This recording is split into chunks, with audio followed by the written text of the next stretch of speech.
ሙሐመድ አለ አለው ያ ለማጠቃለል ያህል እያጠቃለልን ስለሆነ ቆይ አንዴ እኔ ልጨርስና ልውጣ እንዴ እና መልሳ አላቀን ሰይና ልውጣ እንዴ ካወቀ መልስ አይ አላቅም አለ እኮ 5 ነው 6 ጥያቄ አላቅም አለ። እስኪ አንተ የምታውቃለህ ማሚላ ሙሐመድ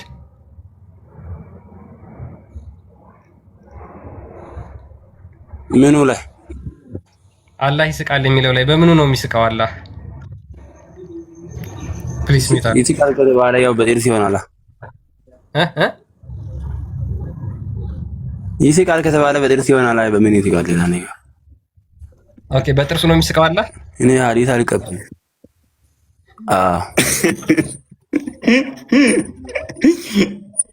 አዲስ አልቅ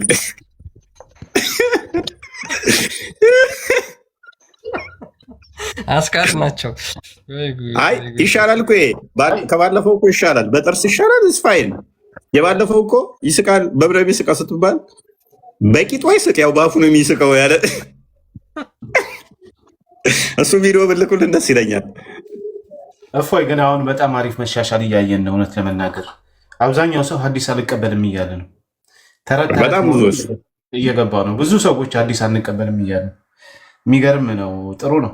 አትቀበሉ። ግን ሐዲስ ካልተቀበሉ ከእስልምና ውስጥ ሳምንት መቆየት አይቻልማ። ያ ቁርአኒስት ብቻ ይሆናሉ ማለት ነው። ኧረ ብዙ ጥያቄዎች ይመጣሉ። ያኔ የሚገርም ነው። በጣም የሚገርም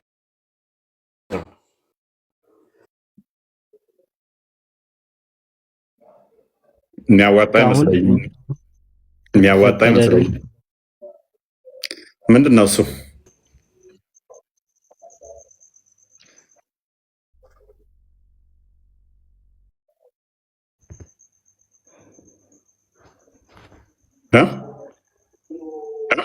ፈጣሪ ተኛ ላይ ተኛ ነገር የሚደርበው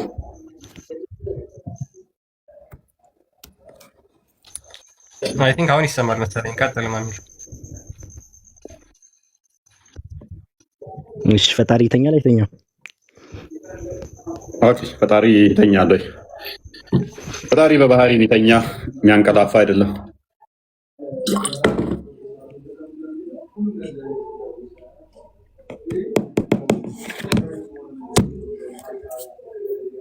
ዶንክ ነው ማሚላ ሜቢ ያወራ ከሆነ አይሰማም። አንዴ የተመለስና ጥያቄን ጨርሰህ ወይ እንትን ትላለህ።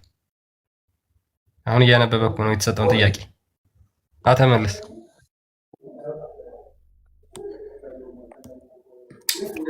ኦኬ ፓራፍሬዝ አድርገውና ያውቃል። ክፈተው ማስረጃውን ክፈተው ማስረጃውን። ኧረ እኔ ላይቭ መግባት አልችልም 1000 ስላልገባሁ። ስለዚህ ኢየሱስ ተኝቶ ያውቃል አያውቅም? ኦኬ እዛው ላይ እኮ ላሳየህ ነው የምጠቅሰው ጥቅስ ላይ ላሳየህ ነው። እሺ ተፈሻል። እሺ ክፈተው። ምን ይላል?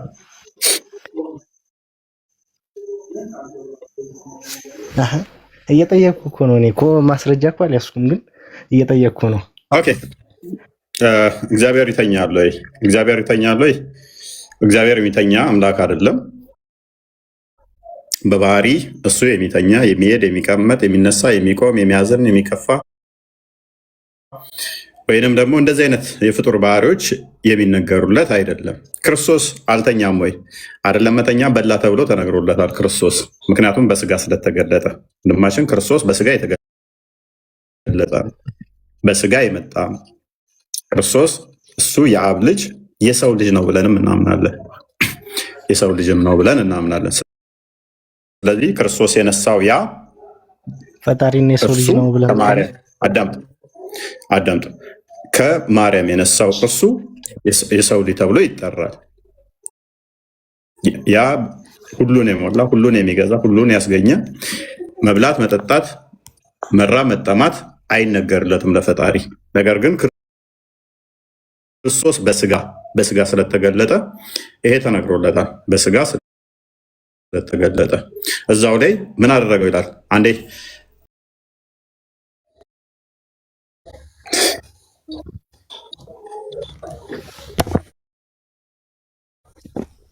ምዕራፍ 4 30 አካባቢ ጀምረ 35 34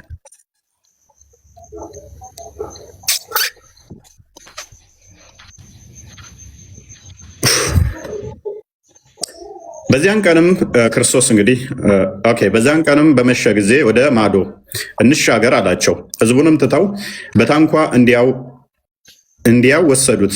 ሌሎች ታንኳዎችም ከእርሱ ጋር ነበሩ። ከፋሪው በሁለቱ ብርቱ አውሎ ንፋስም ተነሳና ውሃ በታንኳይቱ እስኪሞላ ድረስ ማዕበሉ በታንኳይቱ ይገባ ነበረ። እርሱም በስተኋላዋ ትራስ ተንተርሶ ተኝቶ ነበረ። አንቅተው መምህር ወይ ስንጠፋ አይገድህምን አሉት። ነቅቶም ንፋሱን ገስጸው ባህሩንም ዝም በል ጸጥ በል አለው። ንፋሱም ተወ፣ ታላቅ ጸጥታም ሆነ። ምን ሆነ? ንፋሱ ዝም። እሺ ቀጥል። ፈጣሪን አሁንና ፍጡር ቀሰቀሰው ስትል ትንሽ ለአእምሮ ለመቀበል አይከብድም? እስኪ አስረዳኝ።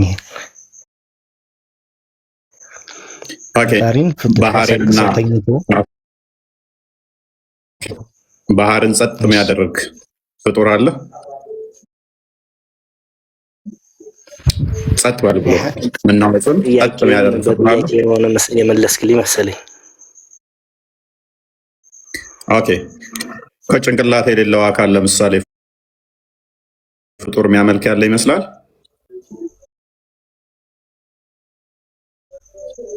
አሁን ጋኒ ጎበዝ እቸገራለሁ አለ። ጭንቅላት የሌለውን አካል መቀስቀስ ራሱ አይቻልም። ፍጡር ጭንቅላት የሌለውን ምኑን ትቀሰቅሰዋለህ? መልካም፣ በደንብ አዳምጠሽ፣ በደንብ አዳምጥ። ስለዚህ ክርስቶስ በስጋ የመጣ አምላክ ነው። በስጋ እንደመገለጡ ዶክ በስጋው ምን ተባለም አይደለም መተኛ ሞተ ብለን እኮ እናምናለን። ሞተ ብለን እናምናለን። በምኑ አዳምጥ ፕሊዝ፣ አዳምጥ። ሚዩት አድርገው። ስለዚህ በስጋው ወራት እኛም መስሎናል። ስለዚህ በስጋው ወራት ተመታ፣ ተሰደበ፣ ኢቭን ሞተ ብለን እንናገራለን። ስለዚህ በስጋው ወራት ይህንን ተኛ ይላል አይደለም?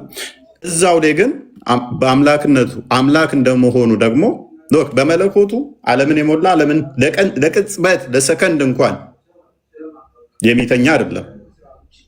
በስጋው ግን ተኛ ተብሎ ይነገራል። ኦኬ፣ ለቅጽበት እንኳን በመለኮቱ ሲጠብቅ ነው። በመለኮት የሚመራቸው ነው። በመለኮት የሚያስተዳደር ነው።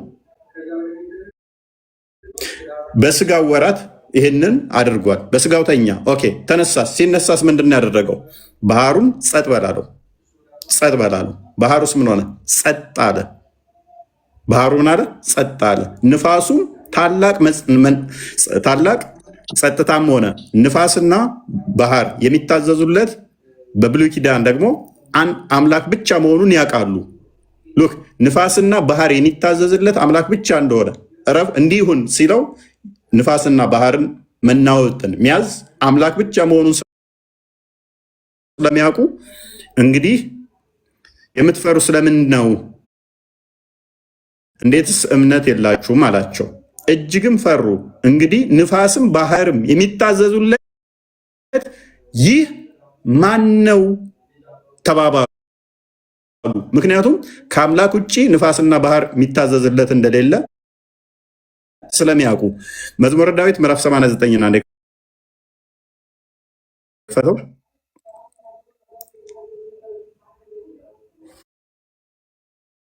ምዕራፍ 89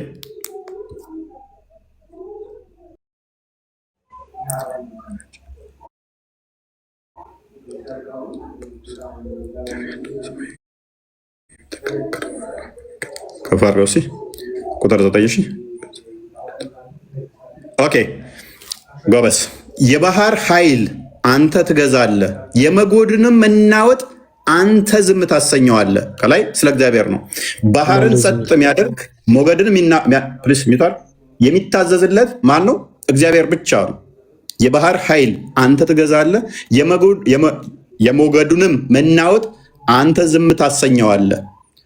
ሞገዱን ዝም የሚያሰኘው አንድ አምላክ ብቻ እንደሆነ ያምናሉ፣ ያውቃሉ እነሱ። ስለዚህ ተነስቶ ንፋሱንም ሞገዱንም ባንዴ ማዘዙ አምላክ ነኝ እያላቸው እንደሆነ ቀጥታ ገባቸው። ማን ነው ይሄ ነገር ብለው ወዲያውኑ ምንድን ነው ያደረጉት? አምላክ መሆኑን ወዲያውኑ ተረዱት ማለት ነው። ገባቸው። ኖርማል ማንኛውም ሰው እንደማያደርገው አወቁት። ምክንያቱም በተደጋጋሚ በብሉይ ኪዳን ይሄ ስላለ ማለት ነው። አይ ቲንክ መዝሙረ ዳዊት ምዕራፍ 120 ምናምን ቁጥር 4 አካባቢ እግዚአብሔር እንደማይተኛ እንደማያንቀላፋ ይናገራል። ምሳሌ 8 ቁጥር 30 ቁጥር 3 ነው። ባህርን በእጁ የጨበጠ ቋጠረ ምናምን የሚለው ምሳሌ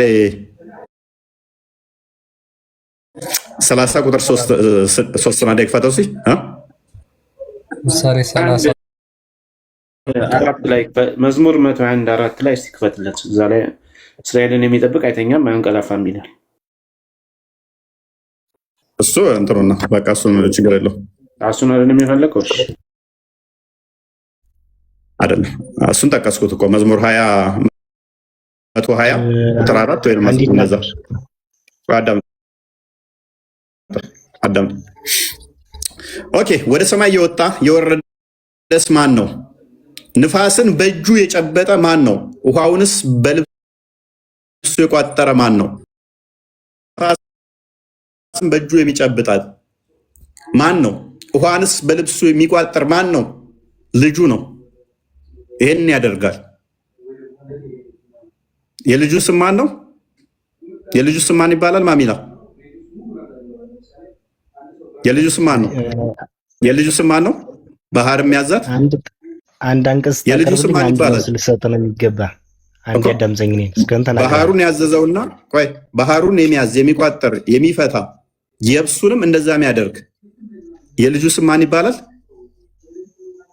አንዴ እኔን አዳምጠኝሽ። አንድ አንቀጽ እኮ የልጁ ስም ማን ይባላል? መልስ። የልጁ ስም ማን ይባላል?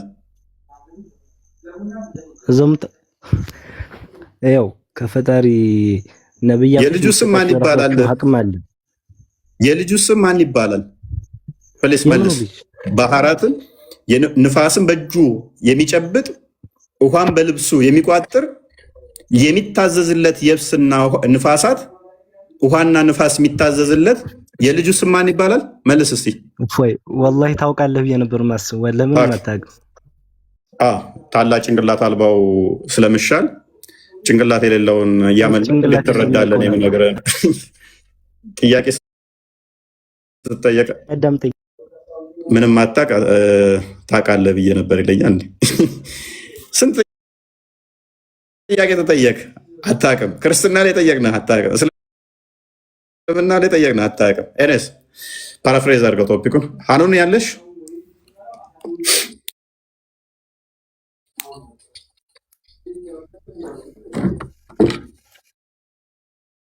ቢኒ ቀጥል።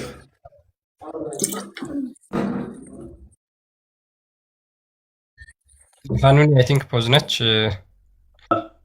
አይመለስክለት እኮ ለልጁ የተነሳ ተኛ ተባለ እንጂ መለኮቱ አምላክነቱ ተኛ አልተባለ። እዛው ክፍል ላይ ማነው ክርስቲያን የከፈተው ላይ እዛው ክፍል ላይ ሰዎች እኮ ይመሰክራሉ። ምን ብለው ይመሰክራሉ? እንዲያስ ምንድን ነው ማዕበልን ጸጥ የሚያደርግን ማዕበል የሚታዘዝለት ይሄስ ማን ነው ብለው ይመሰክራሉ ለክርስቶስ። እዛው ክፍል ላይ አንብብላቸው ክርስቲያን፣ ምናልባት ተገርመው ማለት አስቀድሞ ሰለሞን ያለው ማለት ነው። አስቀድሞ ሰለሞን ማን ነው ይሄ ብሎ ራሱ ሲገረምበት ነበር። ማዕበላት እንኳን የሚታዘዙለት ይሄስ ደግሞ ማን ነው እስኪሉ ድረስ ሰዎች ነው የመሰከሩት። ስለዚህ ክርስቶስ የተኛው ሰው ስለሆነ ነው። ሰው በመሆኑ እኮ ብዙ ነገር በላ ተብሏል፣ ደከመ ተብሏል፣ ሞተ ተብሏል፣ ተሰቀለ ተብሏል። ይሄ በሰውነቱ ያደረገው ሰው። ሁለተኛ ቆሮንቶስ ላይም እስቲ እዛም በመሆኑ ሁለተኛ ቆሮንቶስ 5:16 ላይ ክርስቶስ በስጋ የሆነ እንደሆነ ብናውቅም ከእንግዲህ ወዲህ ግን እንዲያናቆም ይብሏል። ስለዚህ ክርስቶስ በስጋ ወራት ያደረጋቸው ነገሮች ስለኛ ብሎ ደካማ ተብሏል፣ ስለኛ ብሎ የባሪያን መልክ ያዘ ተብሏል። ያ ስለኛ ያደረጋቸው ነገር ነው እንጂ እሱ ማድረግ ስለሚገባው ወይ ባህሪው ስለሆነ አይደለም። በባህሪውማ ባህርን የሚያዝ ነው። ውቅያኖስን ጸጥ የሚያደርግ ነው። አንብበው እስቲ እና እኔ እንትን ከምልህ ያ እጅግን ፈሩና እንግዲህ ይቀሰቀሳሉ የሚሉት ክፍል እዛው ወረድ ብሎ ሰዎቹ ምስክርነት ሲሰጡ ንፋሳትን ባህራትን የሚታዘዙለት ይህስ ማን ነው ብለው ይመሰክራል። ንፋሳትንና ባህርን ማዘዝ የሚችል ማን ነው? አንድ እግዚአብሔር ብቻ ነው። ስለዚህ ክርስቶስ ባህሪው ፈጣሪ ነው። በፈጣሪ ባህሪው ያዛል፣ ይቆጣጠራል። እንደ ሰውነቱ ደግሞ ተኛ ብለን እንናገራለን ማለት ነው። ስለዚህ ሰውነቱን ላይ ብቻ አታተኩሩ ለማለት ነው። ይበቃል። እፎይ እሺ፣ አሁን ልጠይቅ።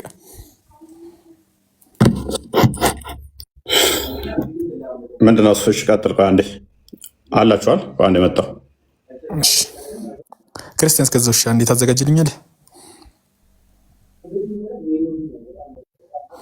ማቴዎስ 24:36 ምንድነው ጥያቄ? እንትን አለ አይደል? ኢየሱስ ክርስቶስ ምድር ላይ ወርዶ እየተናገረ የትንሣኤ ቀን ላይ የነበሩት ተአምራቶች አሉ። እንደዚህ ይፈጠራል፣ እንደዚህ ይፈጠራል እየተናገረ ነበር። 24:30 ጀምሮ ስታነብ እንደዛ ነው። 24:36 ላይ ግን ምን ይላል? ስለዛች ሰዓትና ስለዛች ቀን ግን ከአባቴ በቀር ማንም አያውቅም ይላል። እና እንዴት እሱ አምላክ ከሆነ ሁሉን አዋቂ ነው። እንግዲህ በእኛም ሆነ በእናንተ አምላክ ሁሉን አዋቂ ነው እና እንዴት እሱ አምላክ ሆኖ ይህንን አያውቅም ነው ጥያቄ። ቀላል ይህ ጥያቄ ብዙ ጊዜ ተመልሶላችኋል ሜይ ቢ። እና ቢኒ አንዴ በቀጥልና ከዛ በኋላ እኔ እቀጥላለሁ። አይ ብዙ ጊዜ እኮ መልሰናል። ባይዘዌ መጽሐፍ ቅዱስ ኢየሱስ ክርስቶስ ሁሉን አዋቂ እንደሆነ ይናገራል። በብዙ ቦታ ሁሉን አዋቂ ነው ይላል። እንደም የጎደለው እውቀት እንደሌለ ይነግረናል። በቆላሲያስ 2:9 ላይ የእውቀትና የጥበብ መዝገብ ሁሉ በእርሱ ዘንድ ነው ያለው ይላል። በማን? በክርስቶስ። ስለዚህ ከእውቀት የጎደለው የለም፣ ከጥበብም የጎደለው የለም ብሎ ይናገራል። ሌላው ደግሞ በማቴዎስ ወንጌል ምዕራፍ 11 ከቁጥር 27 ጀምሮ ደግሞ ከአብ በስተቀር ወልድን የሚያውቅ የለም፣ ወልድ ሊገልጥለት ከሚፈቅድ በቀር አብን የሚያውቅ የለም ብሎ አብ የሚያውቀውን ወልድ ያውቃል፣ ወልድ የሚያውቀውን አብ እንደሚያውቅ ይናገራል። ስለዚህ ክርስቶስ ኢየሱስ ከእውቀት አንጻር የጎደለው ነገር የለም። መጽሐፍ ቅዱስ ላይ እንደሚናገረው ማለት ነው። ሁሉን ያውቃል ይላል። እኔ በአባቴ ያለው አባትም በእኔ ያለ፣ አብ የሚያውቀውን ወልድ ያውቃል፣ ወልድ የሚያውቀውን አብ ያውቃል። ስለዚህ አሁን ይሄ ክፍል ማቴዎስ ወንጌል ምዕራፍ 24 ቁጥር 36 ላይ ያለው ከምን አንጻር ነው የተነገረው? ከምን አንጻር ነው የተነገረው ከተባለ ከእውቀት አንጻር አይደለም። ክርስቶስ ስለማያውቃት ሳይሆን ከእውቀት አንጻር ሳይሆን ከስራ ወይም ከፍርድ አንጻር የተነገረ ነው። ምክንያቱም ክርስቶስ ያችን ቀን የሚፈርድባት የሚገለጥባት በስራ የሚገለጥባት ቀን ናት። እንትን ክፈትልኝ ምናልባት ሐዋርያ ሥራ ምዕራፍ 1 ቁጥር 7 ላይ እናንበብላት። ያቺ በአብ ልብነት ያለች በወልድ ቃልነት ያልተነገረች ቀን ናት። ስለዚህ ያችን ቀን ክርስቶስ ከተናገራት ሁሉም ያውቃታል ማለት ነው። እሱ ቃል ስለሆነ የእግዚአብሔር ቃል ስለሆነ በእግዚአብሔር ቃልነት ያልተነገረች በአብ ልብነት ያለች ናት ይላል። ይኸው አንብብለትና አብ በገዛ ስልጣኑ የወሰናትን ያችን ቀን ለእናንተ ታውቁ ዘንድ አልተፈቀደላችሁም ብሎ ይናገራል። ለማን? ለሐዋርያት። ያቺ ቀን ማንም ሊያውቃት አልተፈቀደም። ስለዚህ በአብ ልብነት ያለች በወልድ ቃልነት ያልተነገረች ወይም ደግሞ ወልድ ያልፈረደባት ያልሰራባት ቀን ነው ማለት ነው። ይሄ ከዛ አንጻር ነው የሚናገረው። አይ እንደዛ አይደለም የምንል ከሆነ መጽሐፍ ቅዱስ ላይ እንዲህ አይነት አነጋገሮች ብዙ አሉ። ቅድም እንዳልካችሁ ከአብ በስተቀር ወልድን የሚያውቅ የለም፣ ወልድ ሊገልጥለት ከሚፈቅድ በቀር አብን የሚያውቅ የለም ብሎ መጽሐፍ ቅዱስ ያስቀምጣል። ተመሳሳይ ነው ሀሳቡ። ባይዘዌዘ ማቴዎስ 24 ላይ ቁጥር 36 ላይ እንዳለው እዚህ ጋር ማቴዎስ ወንጌል ምዕራፍ 11 ላይ ሁሉ ከአባቴ ተሰጥቶኛል፣ ከአብ በቀር ወልድን የሚያውቅ የለም፣ ከወልድ በቀር ወልድ ሊገልጥለት ከሚፈቅድ በቀር አብን የሚያውቅ የለም ይላል። ስለዚህ ይህን ቃል ይዘን አብን የሚያውቀው ወልድ ብቻ ነው፣ ወልድን የሚያውቀው አብ ብቻ ነው ብለን አንልም።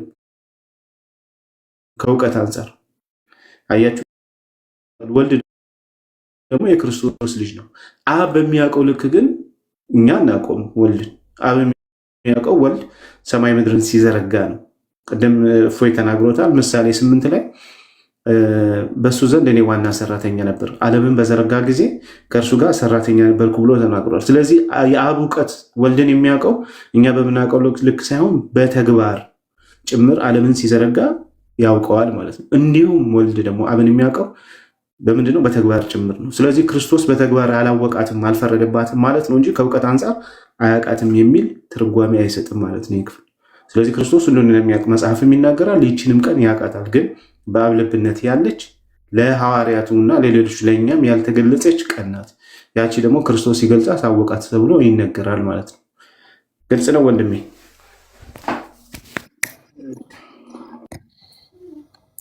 እሺ ከዛ ሌላ ጥያቄ ደግሞ አልቀጥል እስኪ።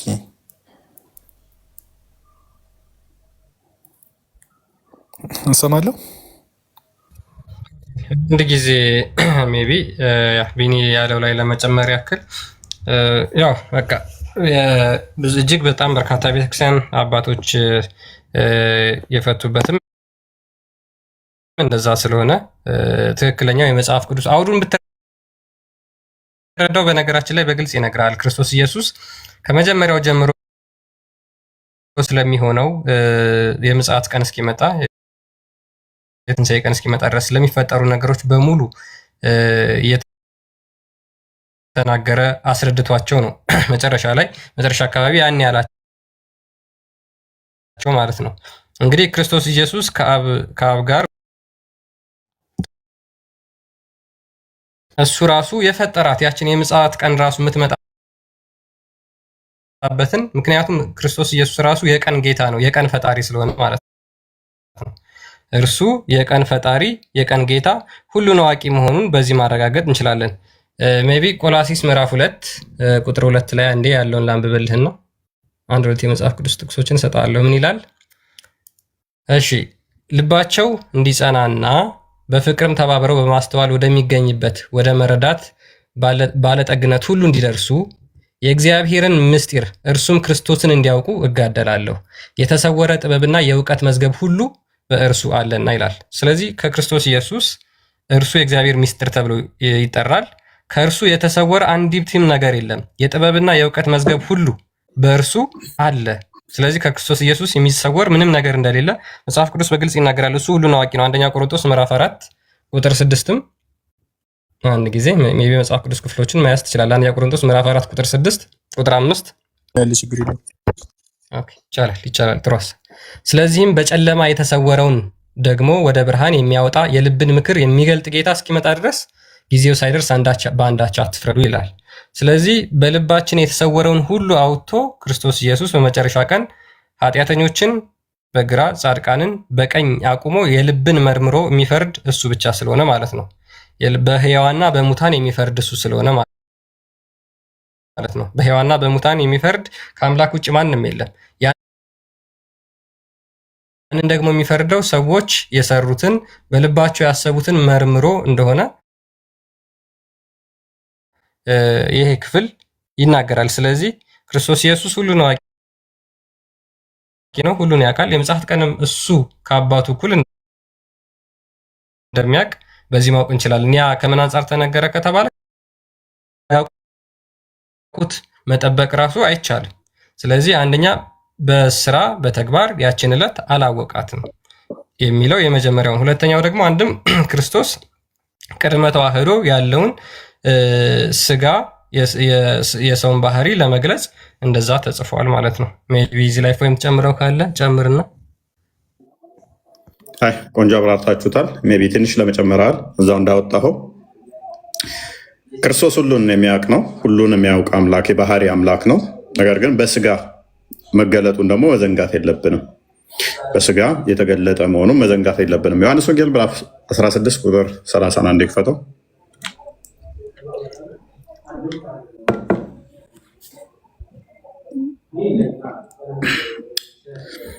ኦኬ ሁሉን እንደምታውቅ ማንም ሊጠይቅህ እንዳትፈልግ አሁን እናውቃለን። ስለዚህ ከእግዚአብሔር እንደወጣህ እናምናለን አሉት።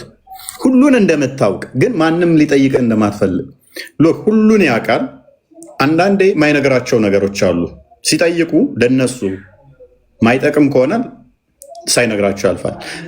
አሁን አልነግራችሁም ቢላቸው አው እየደበቀን ነው which is ሊነግረን እንትን አይደለም ብለው እንትን ይላሉ። ስለዚህ አያቅም በሚል አለፈውና ቅድመ ተዋህዶንም አንድ ለመጠቆም ስጋ አዋቂ መሆኑን ለመጠቆም አንደኛ እሱ ነው። ይሄንን የተናገረው ከሞቱ በፊት ነው። መንፈስ ቅዱስን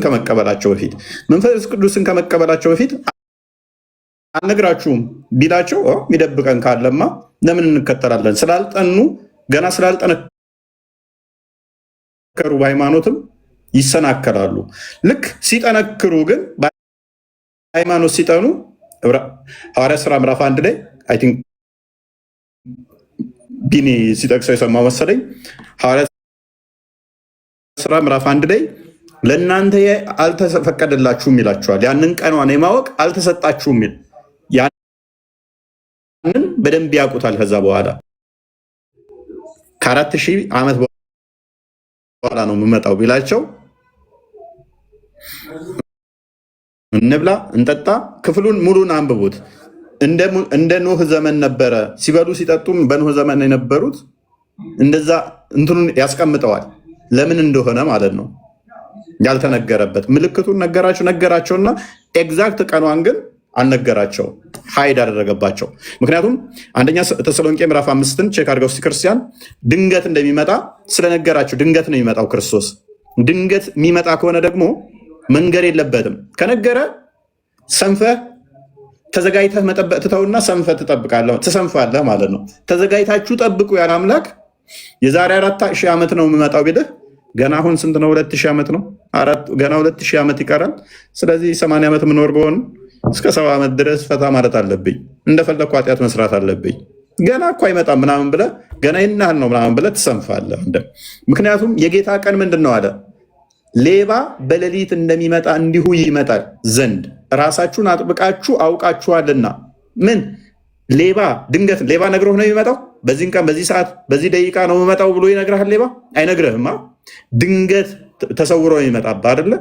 ስለዚህ የጌታ ቀን መምጣቱም ድንገት ነው። የቀኗ ፈጣሪ ማን ነው? እርሱ ነው። ሁሉ በእርሱ ሆነ፣ ከሆነም አንዳች እንኳ ያለ እርሱ አልሆነም ይላል ዮሐንስ ወንጌል ምዕራፍ 1 ቁጥር 3 ላይ ሁሉ በእርሱ ነው የሆነው። የሚመጣውም ደግሞ አስቀድሞ በምልክት ሲነግራቸው እንደሚመጣ በደመና ማቴዎስ ወንጌል ምዕራፍ 25 ቁጥር 30 ላይ ጀምሮ እነሆ በደመና እመጣለሁ፣ በጎቹን በቀኙ ፍየሎቹን በግራ እንደሚያቆም ነግሯቸዋል። ራሱ እንደሚመጣ እኔ ነኝ የምመጣው ብሎ። ስለዚህ የሚመጣባትን ቀን አያውቅም ወይ? የፈጠራትም ራሱ እኮ ነው። የፈጠራትም ራሱ ነው።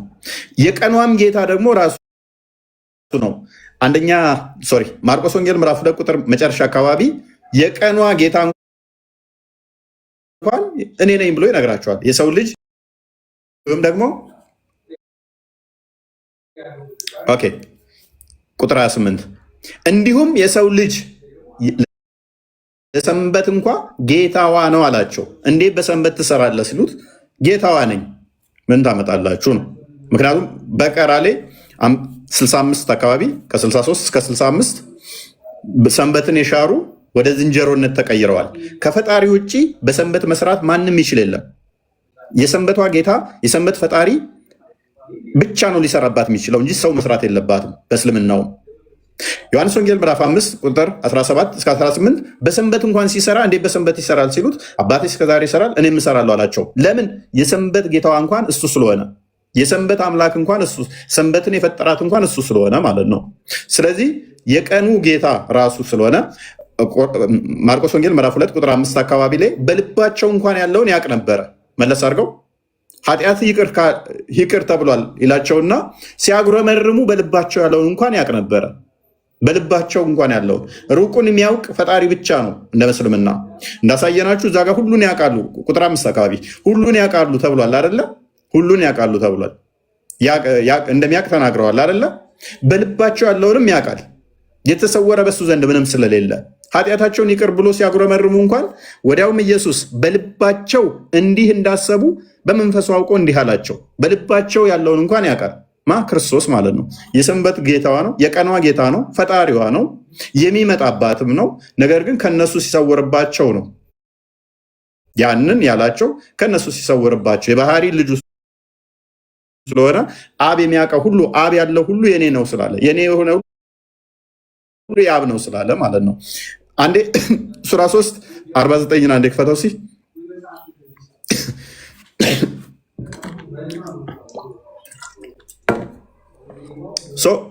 የአብ ልጅ ስለሆነ ሁሉን ያውቀዋል፣ በስራ ግን አልገለጻትም። በአብ ልብ ታስባለች። ሎክ በኩነት አስተምሮ ምን ብለን እናምናለን? አብ ልብ፣ ወልድ ቃሉ ቃል ነው ብለን እናምናለን። መንፈስ ቅዱስ ትንፋስ እግዚአብሔር ብለን እናምናለን። በአብ ልብ ታስባለች፣ በወልድ ቃልነት ግን አልተነገረችም፣ አልተገለጠችም ገና። ወደ እስራኤልም ልጆች መልእክተኛ ያደርገዋል። እኔ ከጌታዬ ዘንድ በተአምር ወደ እናንተ መጣው። እኔ ለእናንተ ከጭቃ እንደ ወፍ ቅርጽ እፈጥራለሁ። ምን ወፍ ፈጥራለሁ፣ በእርሱም እነፋባታለሁ። እስትንፋስ የሚሰጥ ራሱ እንደሆነ የሚያስቀምጠው ቁርአኑ። ኤኒዌይስ ባላህም ፍቃድ ወፍ ይሆናል። ስለዚህ ከአላህ ጋር በተመሳሰለ ፍቃድ፣ አንድ በሆነ ፍቃድ መፍጠር ይችላል ማለት ነው። ኦኬ። ለምጻሞችንም አድናለሁ፣ ሙታንንም አስነሳለሁ፣ የምትበሉትንና በቤታችሁ የምታደልቡትን ሁሉ እነግራችኋለሁ። ስውሩን የሩቁን አዋቂ ሎክ አላህ ብቻ ነው ብለው የሚያምኑት እንደ እስልምና ማስተምሮ ኢሳ የሩቁን አዋቂ ነው። በቤታቸው የሚበሉትን የሚጠጡትን እነሱ ጋር ሳይኖር እሱ ሌላ ቦታ ሆኖ ያውቃል። እንደ እስልምናም ማለት ነው። የሩቁን አዋቂ ፈጣሪ ነው የሚባለውን በቤታቸው ምን እንደሚያደርጉ እንኳን እነሱ ጋር ሳይሆን ያውቃል። ክርስትናው ላይ ብቻ ሳይሆን ማለት ነው። ግን አንድ አዲስ ስንመልከት እስኪ ከዛ በፊት ግን የሆነ ጥቅስ ጠፋብኝ። ኤኒዌይስ አንድ አዲስ ብንመለከትስ አላህ ሙሐመድ ቂያማ የሚመጣው ይሄ ልጅ ሳይሞት ነው ያለበትን ነው። ይበቃል። ተመልሶልኛል። እንዲሁም በጣም ከጠበቅኩ በላይ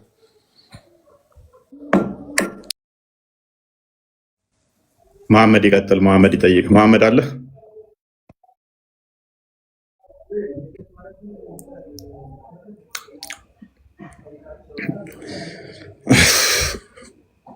ኦኬ ቀጥል። በቃ አንድ ጥያቄ ጠይቅና እንጨርስ። ደከመኝ እናንተ። እሺ እና እንትን ደግሞ ሌላ 1244 ላይ ያለውን በመልሱልኝ። ዮሐንስ 1244 ልክ ነኝ? ምንድን ነው ዮሐንስ 12:14? ኦኬ በእኔ የሚያምን በላከ ማመኑ ነው እንጂ ምናምን እንደዛ ካልተሳሳትኩ። እሱ አሁን ምንድነው እሱ በእኔ ማመኑ በላከ ማመኑ እንጂ በእኔ ማመኑ አይደለም የሚለው ነው። ያ በላከው በሎክ ምን ብለው እነኛ በእሱ ማመን በአብ ማመን አይመስላቸውም ነበረ። ወልድ ማመን በአብ ማመን አይመስላቸውም። ስለዚህ በእኔ ስታምን በአብም እያመንክ ነው የሚለውን እየነገራቸው ነው። በእኔ ማመኑ አላቸው እኮ ማመን አላቸው፣ እመኑ አላቸው። ከዛ ካላቸው በኋላ በእኔ ማመን ሳይሆን በላከኝ ማመን ነው አላቸው አይደለም። በአብም ማመን ነው which is በእኔ ብቻ ሳይሆን የምታምኑት በአብም ታምናላችሁ ነው። አብንም ታምናላችሁ። ምክንያቱም አብ በእኔ እንዳለ እኔ በሱ አለሁና እሱ በእኔ እንዳለ እኔም በሱ አለሁና የእሱ የሆነ ሁሉ የኔ ነውና የኔ የሆነ ሁሉ የእሱ ነውና እነሱ የሚያስቡት እነሱ የመሰላቸው ሎክ በሱ ካመኑ በአብ እያመኑ አልመሰላቸውም ነበረና ስለዚህ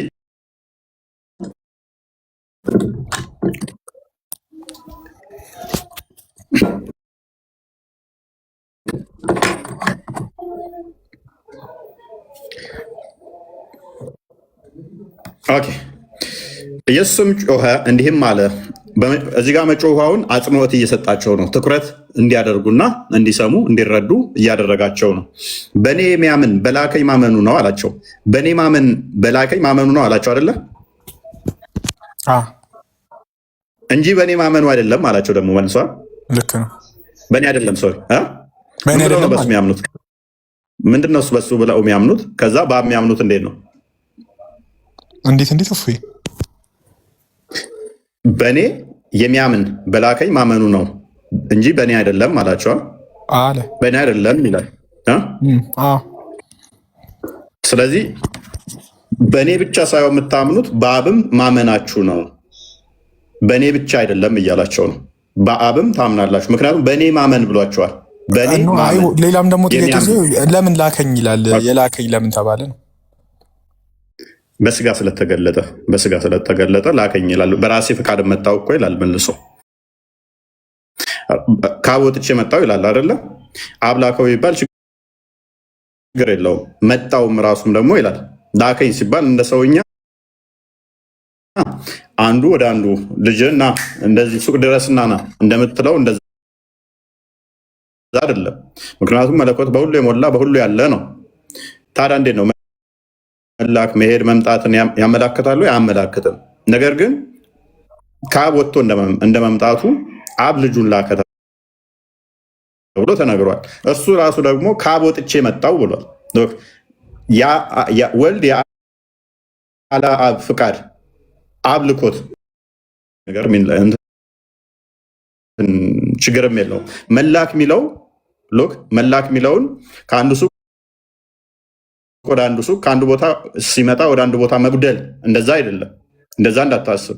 መላክ እኛ የምናውቀው ሰንበዲ ላክ ነው ብንባል ከዚህ ጎልና እዛ ይሄዳል፣ ከዛ ሲጎል ደግሞ እዚህ ይገኛል አይደለ? እንደዛ አይደለም። ምክንያቱም ይሄንኛው ምንድነው? እሱ መለኮት በሁሉ የሞላ ነው። በአባቱ እቅፍ ነው ያለው። ዮሐንስ ወንጌል ምዕራፍ 1 ቁጥር 18 ላይ እግዚአብሔርን አንድ ሰው እንኳን ያየው የለም ይላል። በደንብ አስበው። እግዚአብሔርን አንድ እንኳን ያየው የለም፣ በአባቱ እቅፍ ያለው ተረከው ይላል። ዮሐንስ ወንጌል ምዕራፍ 1 ቁጥር 18 ክርስቲያን አፍተር በአብ እቅፍ ያለው ያ አንድ ልጁ ለእኛ መጥቶ ተረከ። ያ በስጋ ሲገለጥ መጣ ሄደ የሚባሉት ይነገሩለታል።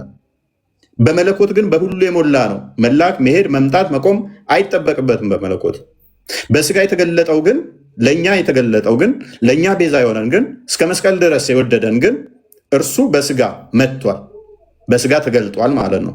ያ መገለጡን መታየቱን እሱን ነው እንጂ መለኮት የሚሄድ የሚመጣ አይደለም። እስቲል መለኮት በአብ እቅፍ ነው ያለው፣ በአብ ነው ያለው። አብ ቤት በሁሉ የሞላ ከስፔስ እና ፕሌስ ውጭም ነው ያለው። መቼም ቢሆን እግዚአብሔርን ያየው የለም አንድስ እንኳን የለም ይላል አይደለ? በአባቱ እቅፍ ያለ አንድ ልጁ እርሱ ተረከው ይላል። ዮሐንስ ወንጌል ምዕራፍ 1 ቁጥር 10 ላይ በዓለም ነበር ይለዋል። በዓለም ነበር፣ ዓለሙም በሱ ነበር ይላል። እርሱ ቃል ማለት ነው። በዓለም የሞላ ነው። በዓለም ነበር፣ ዓለሙም በእርሱ ሆነ፣ ዓለሙም አላወቀውም ይላል። ያ በዓለም የሞላው በዓለም የነበረው በስጋ ሲገለጥ አብ ላከኝ።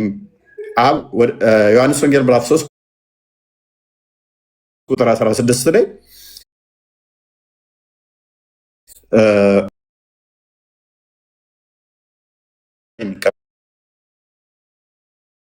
የሚቆም አይደለም።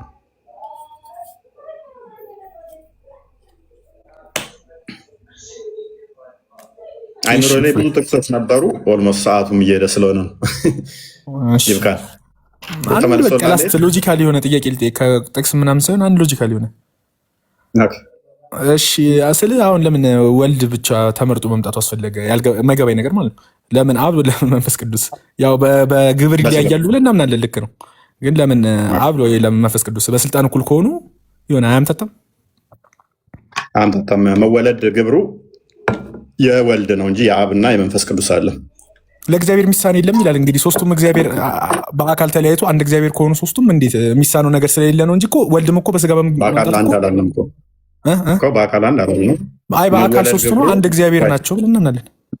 መወለድ የሚነገረው ለአብና ለመንፈስ ቅዱስ ሳይሆን ለወልድ ስለሆነ ስለዚህ ለወልድ ነው የሚሆነው። አንደኛ ይሄ ነው። ሁለተኛ ደግሞ አስቀድሞ ትንቢት ተነግሯል።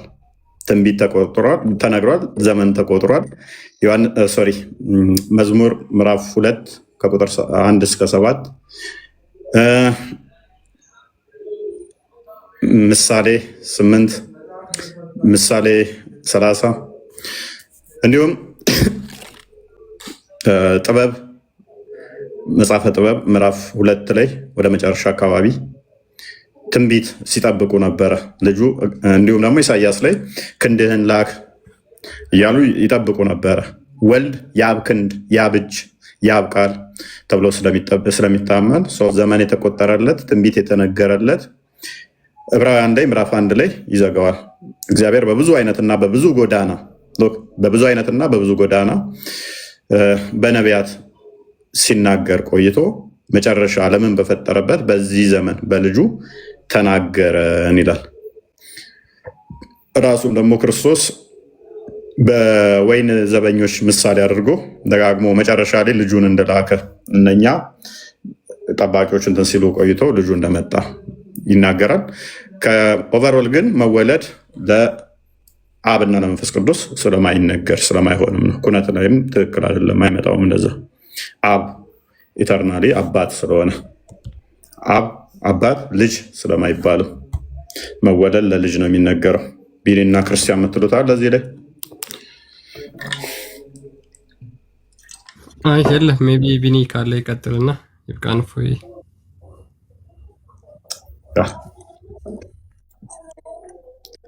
ደህና ደሩ ቢኒል። እሺ ሰላም ደሩ። እሺ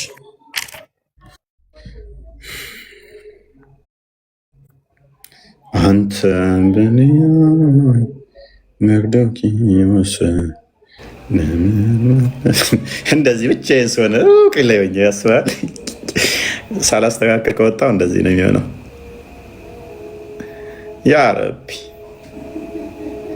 ያ ረቢ ያ ረቢ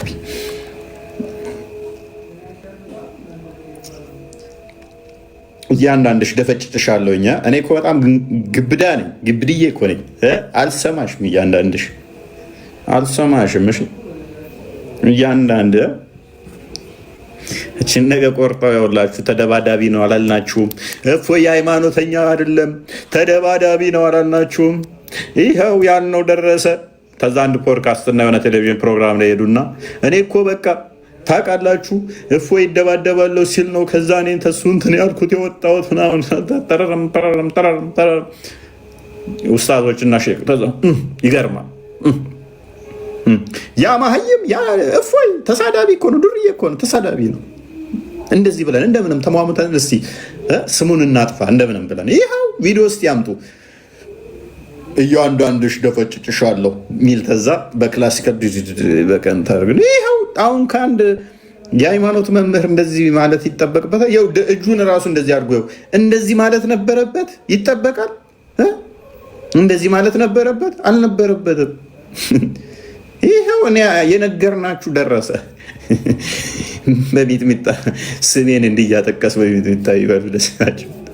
እፎይ የሚለውን ባሎች እኮ ተሳስተው ሚስቶቻቸው እፎይ ካሉ አንቺ በእኔ ላይ ምንድን ነው የምናጠፋው? ያንን ካፊር ያን ነጃሳ እንዴት ስሙን ትጠሪያለሽ? ሴቶች እፎይ እናትሉ ባሎቻችሁ እረፍት ነው የሚሰጣቸው። እፎይ ካሉ ራሱ በቦስ የሚመቷቸው ይመስለኝ እና ስም ለምን ማለት ይመቻችሁ። ግን በቃ ሰው አይምሮ ጤናማ ከሆነ የሰው ስም በማጥፋት የሚገኝ ክብርም ሆነ ደስታ የለም። እፎይ እንደዚህ ነው፣ እፎይ እንደዚህ ነው፣ እፎይ እንደዛ ነው በማለት ስም በማጥፋት የሚገኝ ክብር የለም። ሙስሊሞች በተቻላችሁ መጠን ኡስታዞች፣ የዋብያ ኡስታዞች በተቻላችሁ መጠን የኔን ስም በማጥፋትና እዚህ ቤት የገቡትን እየሄዱ ማይሏቸው ነገር የለም። በጣም ነው የምገርሙት። የተለያየ ነገር ይሏቸዋል ማለት ነው። እንደዚህ ነው፣ እፎይ እኮ እንደዚህ ነው፣ ለምን እሱ ቤት ትገባላችሁ እያሉ ማለት ነው። እና ይመቻችሁ። ለማንኛውም ደህና እደሩ።